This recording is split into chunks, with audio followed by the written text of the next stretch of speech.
Bound to the Mafia King. A dark mafia romance. The arrangement. Isabella Rossi turned 18 on a Tuesday. By Friday, she was married to the most dangerous man in New York.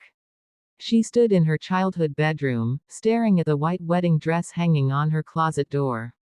It was beautiful, lace and silk, the kind of dress every girl dreams about. Except this wasn't a dream. This was a nightmare. Isabella. Her father's voice came from the doorway.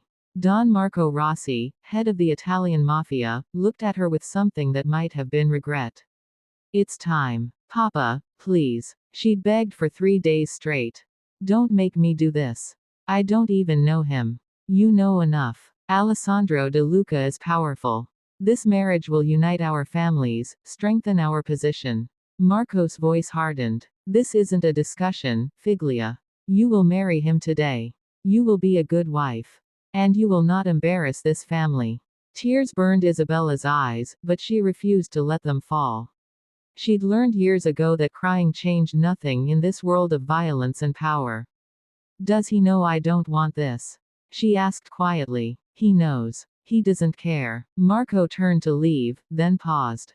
Alessandro De Luca is not a gentle man, Isabella. But he will protect you. In our world, that's worth more than love. The door closed, and Isabella was alone. She put on the wedding dress with numb fingers. Applied makeup to hide her pale, terrified face. Pinned her long dark hair up in an elegant style. When she looked in the mirror, she barely recognized herself. The girl looking back was a bride. A sacrifice. A pawn in her father's game. The wedding took place in a private chapel, filled with dangerous men in expensive suits. No friends. No flowers. No joy. Just business. Isabella walked down the aisle alone. Her father had already taken his seat, as if his part in this transaction was complete. And at the altar stood her future husband. Alessandro De Luca was 36 years old and looked like he'd been carved from marble by an angry god.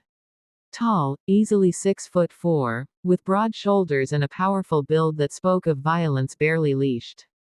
His black hair was perfectly styled, his suit probably cost more than a car, and his face. God, he was beautiful in the most terrifying way. Sharp jawline, high cheekbones, full lips that had probably never smiled. But it was his eyes that made her breath catch, dark, almost black, cold and calculating as they tracked her approach.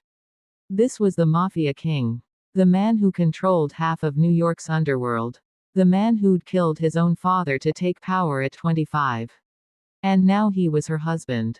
The ceremony was brief. Cold. Alessandro's voice was deep and rough as he said his vows, never once looking away from her face.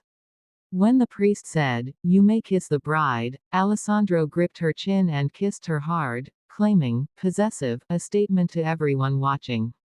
She's mine now. Isabella felt nothing but dread. The wedding night. Alessandro's mansion was a fortress, high walls, armed guards, security cameras everywhere. Isabella was led through marble hallways to a massive master bedroom. Their bedroom. Your things have been brought from your father's house, Alessandro said, his first words to her since the chapel. This is your room now. Our room. Where will you sleep? Isabella asked, hope flaring. His dark eyes pinned her. Here, with my wife. Where else would I sleep? But I'm not ready for. I'm aware. He removed his suit jacket, and Isabella saw the gun holstered at his side.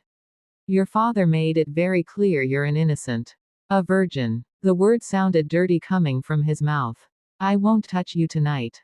You have my word. Relief flooded through her. Thank you. Don't thank me yet. He moved closer, backing her against the wall. I'm giving you time to adjust. 1 week. Maybe 2. But make no mistake, Isabella, you are my wife. Eventually, I will have you. Every inch of you. She trembled, whether from fear or something else, she couldn't tell. Why did you agree to this? She whispered. You could have any woman. Why force me? Force. His laugh was dark. Your father came to me. Offered you as a bargaining chip to secure our alliance. I could have refused. His hand came up, cupping her face with surprising gentleness. But then I saw your photo. 18 years old, innocent eyes, so beautiful it hurt to look at you. And I wanted you. So I said yes. You don't even know me. I know enough. You're smart, full scholarship to Columbia before your father pulled you out. You're kind, I've seen the way you help at the church, how you treat people with respect regardless of their station. And you're mine. His thumb brushed across her lower lip. That's all I need to know. I'll never want you, Isabella said with more courage than she felt. You can force me to marry you, but you can't make me want you. Something flickered in his dark eyes. Is that a challenge, Principessa? It's the truth. Alessandro smiled, the first real smile she'd seen, and it was terrifying in its beauty. Then let me make something clear. I don't force women. I don't need to. By the time I take you to this bed, you'll be begging for it. Begging me to touch you, to claim you, to make you mine in every way.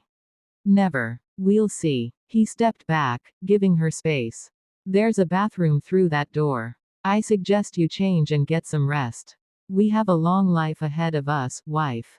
The first week, Isabella learned quickly that being Alessandro's wife meant living in a beautiful cage. She had everything money could buy, designer clothes, jewelry, her own credit card with no limit. But she also had guards following her everywhere, rules about where she could go, and a husband who watched her with dark, hungry eyes. Alessandro was complicated. He was terrifying, she'd seen him put a gun to a man's head for disrespecting her. He was cold, conducting business deals that involved drugs, weapons, and things she didn't want to know about. But he was also unexpectedly kind to her. He asked about her day. Remembered she loved chocolate and had expensive truffles delivered. Noticed when she was sad and would play classical music because it calmed her. And he kept his word about not touching her.